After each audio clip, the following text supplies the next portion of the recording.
Tomen asiento y acompáñenme por favor a Lucas capítulo 13.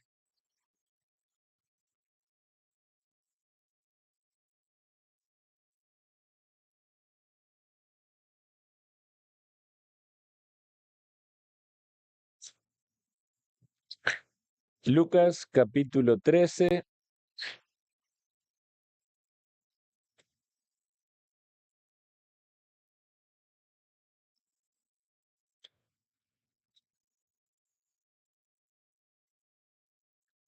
versículo 6.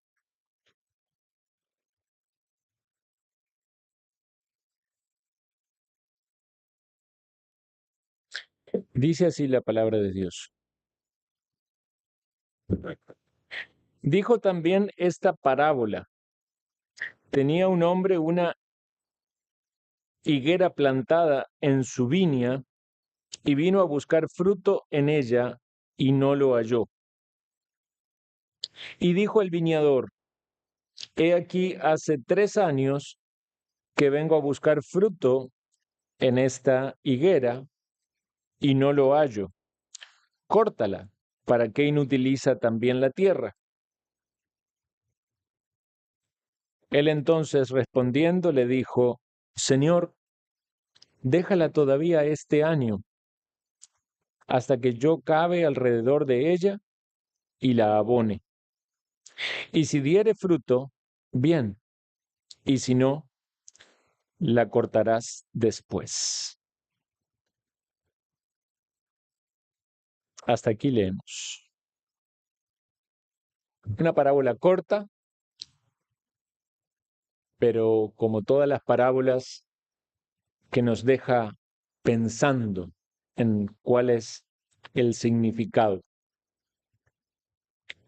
Esta higuera, este árbol que produce higos, no sé cuántos han visto una higuera con sus propios ojos. ¿Aquí crecen higueras en Costa Rica? ¿Higueras? No.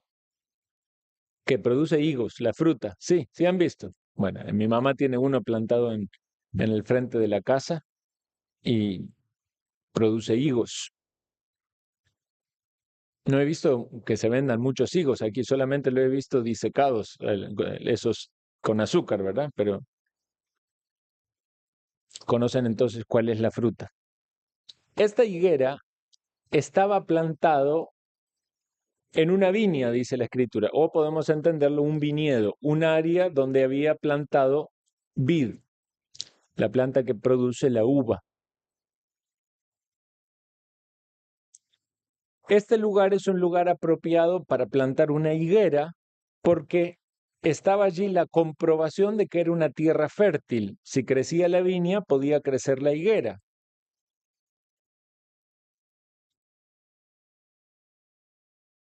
Esta higuera tenía plantada más de 3 años, posiblemente 4, porque en el momento de ser plantada o de crecer, se espera naturalmente un tiempo, pero ya era un árbol arraigado y que había crecido lo suficiente y estaba en la edad para dar fruto.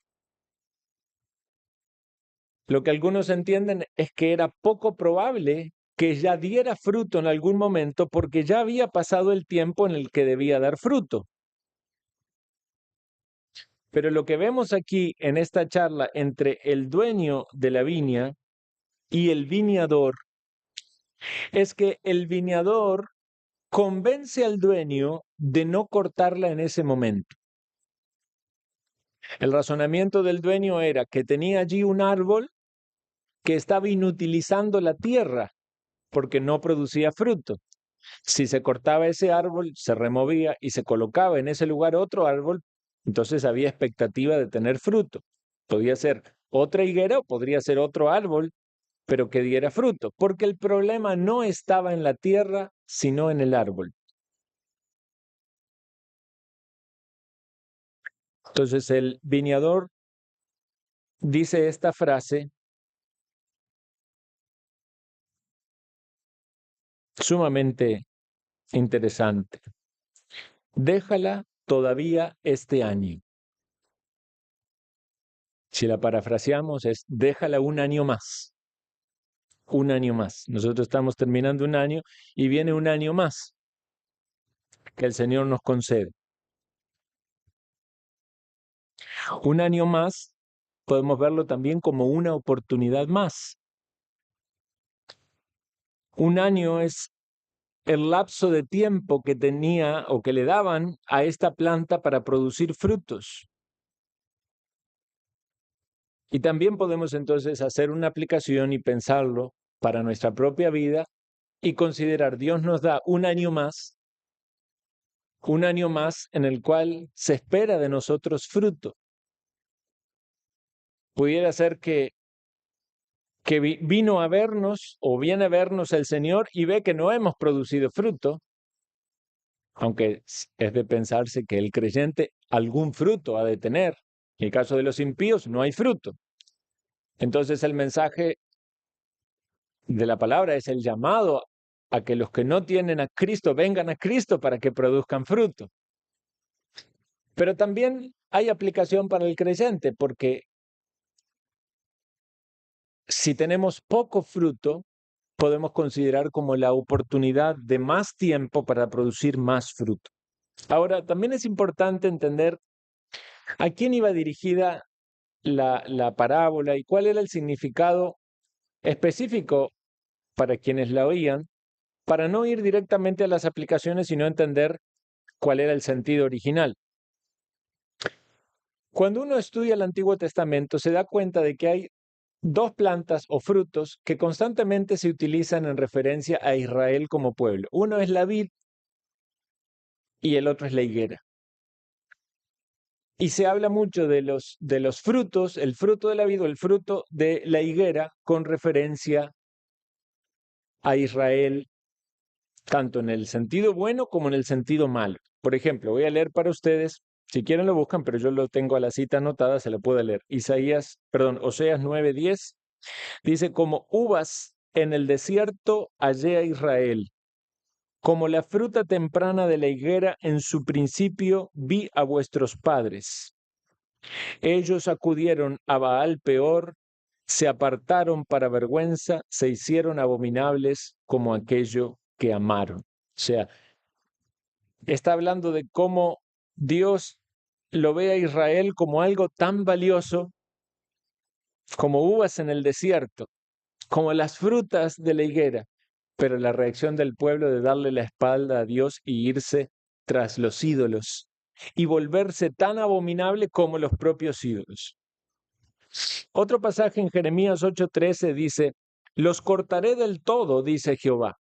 No quedarán uvas en la vid ni higos en la higuera, y se caerá la hoja, y lo que les he dado pasará de ellos. Como diciendo, se acabó la paciencia. Ustedes saben que el profeta Jeremías estaba justo en el tiempo antes del cautiverio babilónico. Entonces, se acabó la paciencia. La vid va a perder sus uvas, la higuera va a perder sus higos, se va a caer la hoja porque las bendiciones se van.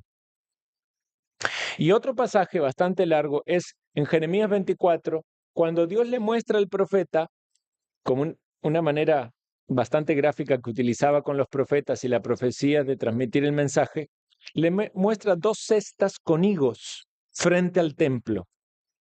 Y una cesta tenía higos buenos y la otra cesta tenía higos malos.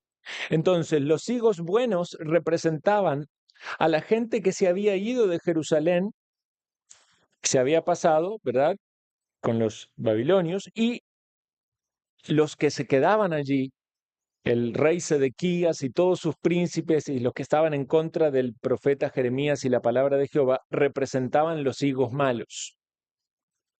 Entonces, como podemos notar, la figura de la higuera y los frutos de la higuera se utiliza ampliamente en las Escrituras. Incluso podríamos complementar esta parábola que acabamos de leer con otra parábola que también es bastante conocida, que es la parábola de los viñadores malvados. Recuerdan que había un señor de una viña que arrendó su viña a unos viñadores Y cuando envió para recoger el fruto, estos viñadores tomaron a los siervos y los mataron. Entonces dice el dueño de la viña, voy a enviar a mi hijo porque a mi hijo le van a tener respeto. Pero manda al hijo y dicen los viñadores, este es el heredero, matémosle y apoderémonos de la viña. Y así lo hacen. Entonces la reflexión al final de esa parábola es, ¿qué hará el señor de la viña con esos hombres malvados? Vendrá y destruirá a estos labradores y dará su viña a otros. Cuando los judíos oyeron eso, estaban asustados y dijeron, nunca tal cosa acontezca. Pero Jesús estaba usando todas estas parábolas y las mismas escrituras para anunciarles lo que iba a pasar, porque a continuación de eso, Él les dice, la piedra que los edificadores desecharon ha venido a ser la cabeza del ángulo. O sea, Jesús lo que le estaba diciendo es que Él es el hijo al que iban a matar. Antes habían matado a los mensajeros, a los profetas. Luego mataban al hijo. ¿Y qué iba a hacer Dios luego con los viñadores malvados? Los iba a destruir. Los líderes religiosos de Israel, a todos ellos iban a ser quitados, arrebatados de la viña de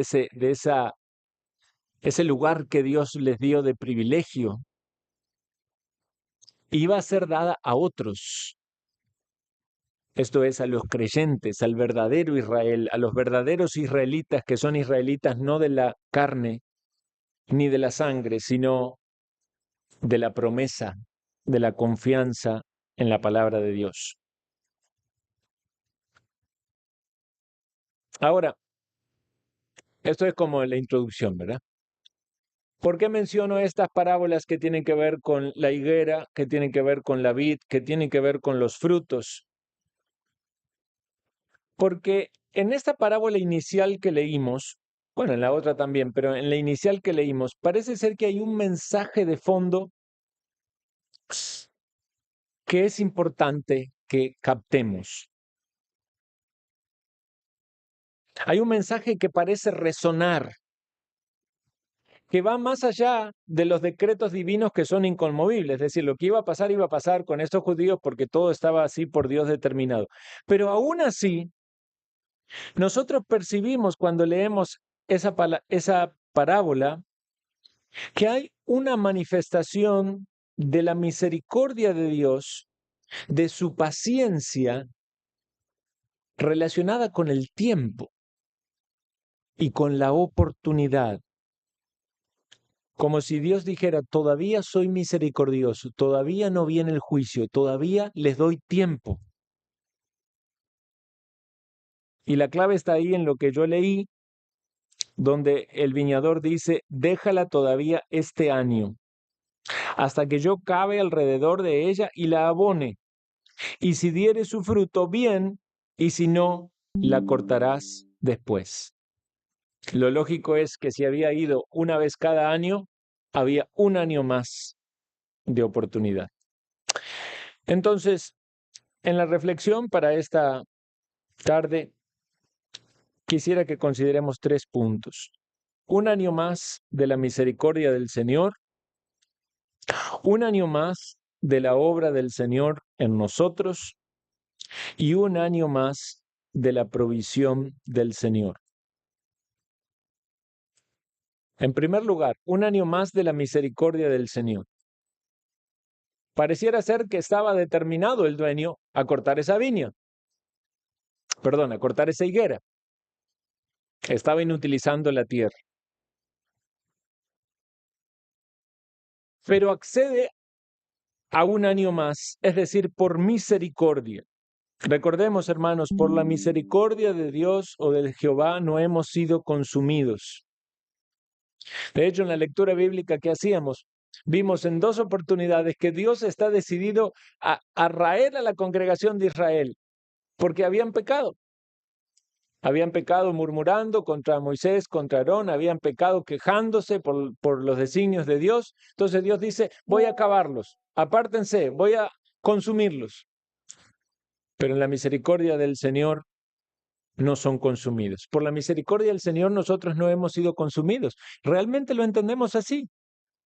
Aún como creyentes, hermanos, muchas veces nuestros pecados exacerban la ira del Señor. Si no fuera porque tenemos un intermediario que es Jesucristo, que constantemente nos defiende delante del Padre por su obra en la cruz, intercede por nosotros, para que no vea todas nuestras malas obras, nuestros pecados. No habría para nosotros esperanza. Debemos en un sentido ser agradecidos porque Dios no nos ha pagado conforme a nuestras obras. Seamos conscientes de esa misericordia, alabémosle. No pensemos que Dios ignora nuestras faltas, nuestros pecados, como dicen en Tico, se hace el tonto, ¿verdad? Mira para otro lado. No, no, no, Él está muy consciente de todas nuestras faltas. No pensemos diciendo, bueno, ya Dios no, ya hice tal o cual cosa y Dios no me hizo nada. Ay, quiere decir que no importa. No, no, sí importa. Quizás Dios está dando un año más. Está siendo misericordioso. No menospreciemos la misericordia del Señor en que Dios es paciente con nosotros. Como en los niños que muchas veces los padres o madres sabemos que nos miden, ¿verdad? Hacen algo para ver si hay disciplina o castigo. Y si ven que no hay, entonces avanzan un poco más o vuelven a hacer otra cosa. Hay algunas cosas, de repente los padres son muy estrictos y los corrigen enseguida, pero hay otras cosas donde son más permisivos, a veces por esas inconsistencias que tenemos, ¿verdad?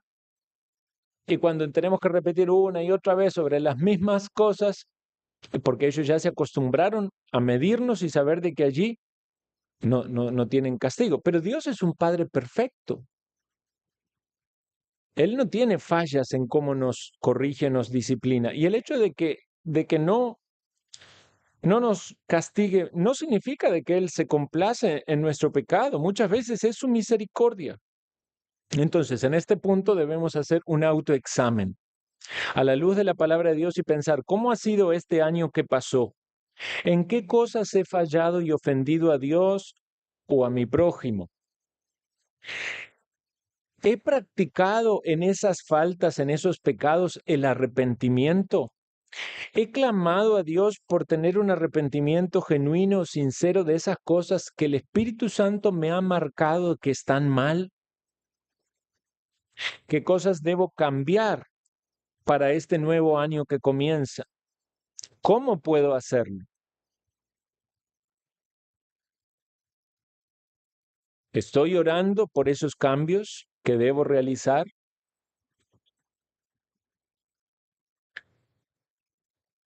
Un año más de la misericordia del Señor. Hermano, la misericordia del Señor es tan grande. Sin duda nos acompañará también este año. Pero no va a haber cambios en la misericordia de Dios porque Dios es inmutable. Sin embargo, Dios también es un Dios justo. Y muchas veces como un Padre perfecto que no falla en sus cuidados paternales, va a determinar disciplina sobre nuestra vida para santificarnos. En segundo lugar, un año más de la obra del Señor en nosotros. ¿Puso usted cuidado a las palabras del viñador? Déjala un año más, todavía un año más, en que yo cabe alrededor. Dice que cabe alrededor. El viñador iba a trabajar en el área de la tierra alrededor, posiblemente para que el agua llegara mejor a su raíz, para que la tierra estuviera allí removida. Recordamos que uno de los pasajes quizás más bonitos del Nuevo Testamento es cuando Jesús dice: yo soy la vid verdadera y mi Padre es el labrador. Todo pámpano que en mí no lleva fruto, lo quitará, y todo aquel que lleva fruto, lo limpiará para que lleve más fruto. Ya vosotros estáis limpios por la palabra que os he hablado. Permaneced en mí y yo en vosotros. Como el pámpano no puede llevar fruto por sí mismo si no permanece en la vid, así tampoco vosotros si no permanecéis en mí. Yo soy la vid, vosotros los pámpanos. El que permanece en mí y yo en él, éste lleva mucho fruto, porque separados de mí nada podéis hacer. Un año más de la obra del Señor con nosotros, porque el Señor está trabajando día con día en nuestra vida. Separado de Él no podemos hacer nada. No podemos producir ningún buen fruto, ningún fruto espiritual. Pero como el apóstol Pablo lo dice, y estaba persuadido de eso, del que comenzó la buena obra, la iba a perfeccionar hasta el día de Jesucristo. Dios ha comenzado una obra en tu vida, comenzó en el momento de la salvación, de la conversión. Si eso ha acontecido, Dios empezó allí una obra y la continúa día con día. Jesucristo está edificando su iglesia. Puede ser que nosotros pensemos: uy, este año no fue muy bueno, no crecí mucho, no avancé mucho. Hay evidentemente una responsabilidad de nuestra parte, pero Dios sigue haciendo su obra. Y obviamente hay una responsabilidad nuestra en avanzar en la obra de Dios, pero Dios nunca deja de hacer su obra en nosotros. El apóstol Pablo se esforzaba en su labor y decía que sufría hasta dolores de parto hasta que Cristo sea formado en vosotros. El objetivo es que Cristo sea formado en nuestras vidas. Para eso es la labor de la iglesia de Dios. Para eso son los dones, para eso es la palabra de Dios y el Espíritu de Dios en acción, para que Cristo sea formado en nosotros. Nosotros vamos siendo transformados de gloria en la misma imagen como por el Espíritu del Señor. Vean cuántos textos se entrelazan entre sí con el mismo concepto. En la epístola a los Efesios nos habla de un crecimiento hasta que todos lleguemos a la unidad del conocimiento, de la fe y del conocimiento del Hijo de Dios, a un varón perfecto, a la medida de la estatura de la plenitud de Cristo. Es decir, el modelo es Cristo, y todo lo que Dios va formando, trabajando en nosotros, nos lleva a que Cristo sea formado en nosotros. Como decía una persona queriendo ilustrar esto, es como si somos un gran pedazo de este material que utilizan los escultores, ¿verdad? Un mármol, no sé, un marfil. Y el escultor, que es Dios, saca todo lo que no es Cristo en nosotros, para que Cristo sea formado en nosotros. Entonces, esto nos tiene que dar ánimo, porque el Señor está haciendo la obra, está cavando alrededor nuestro para que el terreno esté preparado. Está diciéndonos que tenemos que estar unidos a Él. Separados de Él, nada podemos hacer, no podemos producir fruto. El fruto espiritual es obra del Espíritu de Dios. Es el amor, es el gozo, es la paz, es la paciencia, es la benignidad, es la bondad, es la mansedumbre, es la templanza. Es todo lo que tiene que ver con nuestro carácter.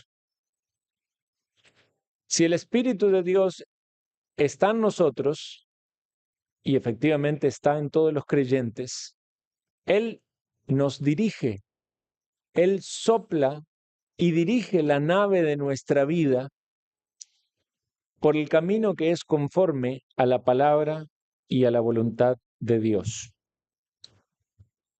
un año más de la misericordia del Señor, un año más de la obra del Señor en nosotros. Fue la obra del Señor a lo largo de todo este año y tengamos por cierto que será la obra del Señor a lo largo de todo el año que viene, si el Señor tiene a bien concedernos vida.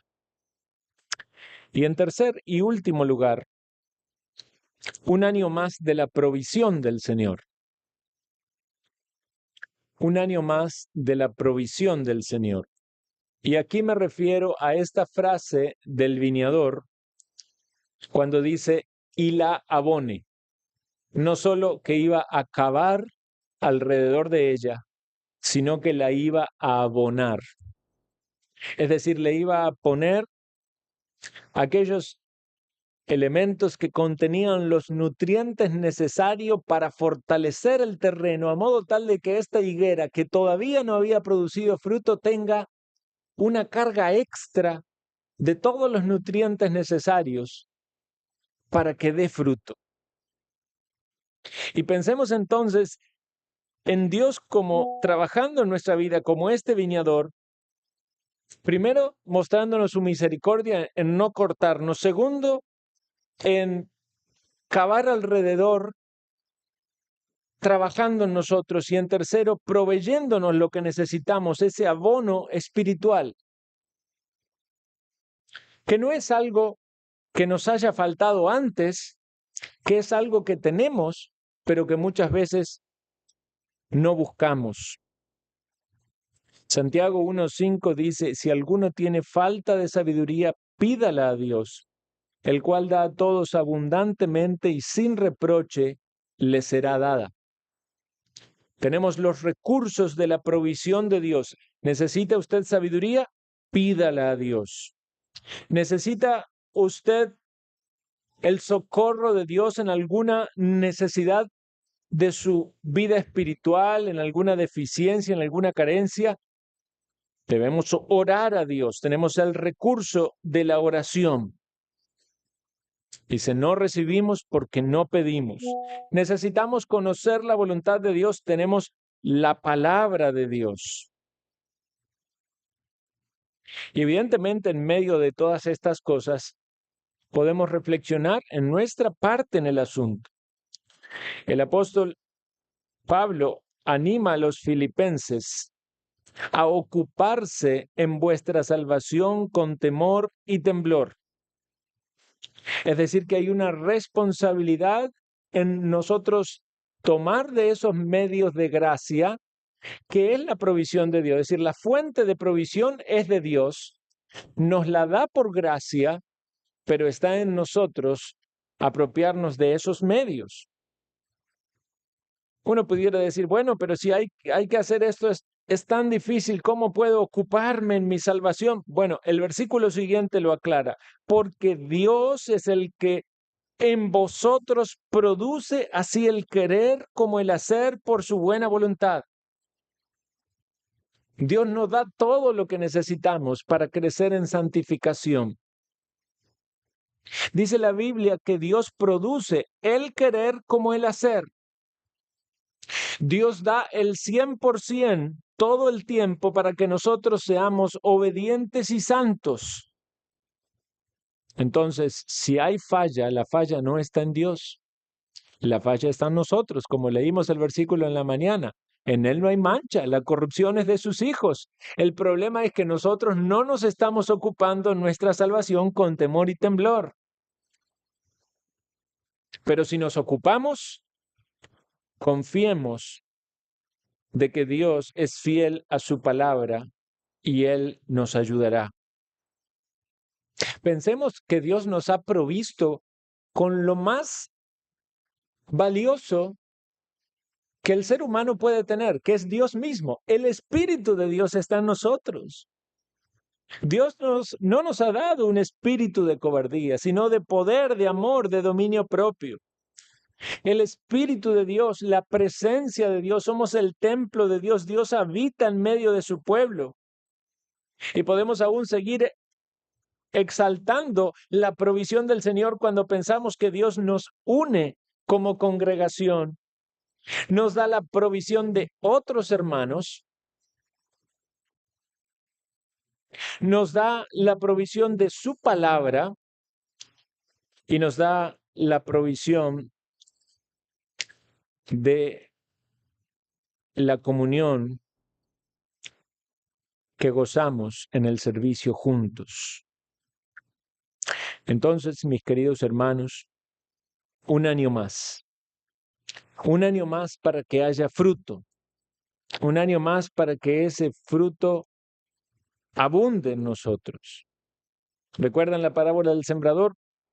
La semilla que fue sembrada en buena tierra es el que oye, el que entiende la palabra y que da fruto. Y dice luego así, a 100, a 60 y a 30 por uno. Se puede dar fruto en distintas medidas. Cada uno sabrá en qué etapa de su vida está. Pero lo que Dios quiere es que nuestro fruto abunde y que sea para su gloria. Nosotros debemos hacer nuestro análisis y pensar si no estamos dando buenos frutos porque como palito o arbolito quizás tenemos algunas ramas medias secas, quizás algunos problemas con algunas plagas, quizás hay algunos virus o bacterias o cosas que están afectando las hojas, pero el Señor es el labrador, es el que cuida de su viña y proveerá todo lo necesario para que nosotros crezcamos. Vean lo que dice Juan 15:16. No me elegiste vosotros a mí, sino que yo os elegí a vosotros y os he puesto para que vayáis y llevéis fruto y vuestro fruto permanezca, para que todo lo que pidiereis al Padre en mi nombre, Él os lo dé. ¿Quiere usted fruto? Pídaselo a Dios. ¿Quiere usted fructificar espiritualmente? Dígale a su Padre Celestial, Dios, no quiero que pase otro año más sin fruto espiritual en mi vida, otro año más con los mismos pecados, con los mismos tropiezos. Este año que comienza, quiero sentarme y pensar detenidamente qué cosas no quiero arrastrar de este año que termina. ¿En qué quiero ver la gracia de Dios obrando en mi vida? ¿Qué cambios quiero que acontezcan? No puedo quejarme. El Señor ha sido misericordioso, no me ha cortado. El Señor me da de su obra, de su trabajo en mi vida, y el Señor me da de su provisión. Romanos 6:22 dice, mas ahora que habéis sido libertados del pecado y hechos siervos de Dios, tenéis por vuestro fruto la santificación y como fin la vida eterna. Señor, quiero ser más santo. Y a veces, bueno, detenerse por un momento, a veces es útil hasta hablarlo. La familia, con el cónyuge, con qué cosas debo cambiar este año. ¿Cómo podemos hacer para cambiarlo? A veces hay deficiencias a nivel de la familia en general. ¿Cómo podemos ser una familia más santa, más consagrada, más dedicada al Señor? Filipenses 1:11 dice, llenos de frutos de justicia, que son por medio de Jesucristo, para gloria y alabanza de Dios. Y finalizo con Colosenses 1:10, que es una exhortación para que andemos como es digno del Señor, agradándole en todo, llevando fruto en toda buena obra y creciendo en el conocimiento de Dios. ¿Se acuerdan que el Señor una vez maldijo una higuera porque se acercó y vio que no tenía fruto y luego la maldijo, ¿verdad? Y al día siguiente pasaron con los discípulos y la higuera se había secado. Dos cuadros, ¿verdad? Distintos. En una fue y no había fruto y la maldición hizo que se seque tan solo de un día para otro. Pero en lo que acabamos de leer vemos otra perspectiva. Déjala todavía un año más. sé misericordioso, voy a trabajar en ella, le voy a proveer todo lo necesario. Pareciera ser que la expectativa de Dios es que al fin de ese año llegue el dueño de la viña y haya allí mucho fruto. Quiere el Señor ayudarnos a considerar esta palabra para este año que termina y este año que comienza. Y cuando hagamos nuestra reflexión en nuestra devoción, podamos tener material para pensar en nuestra vida delante del Señor y llevarnos en la dependencia del Espíritu de Dios a tener aplicaciones concretas que podamos evaluar en el paso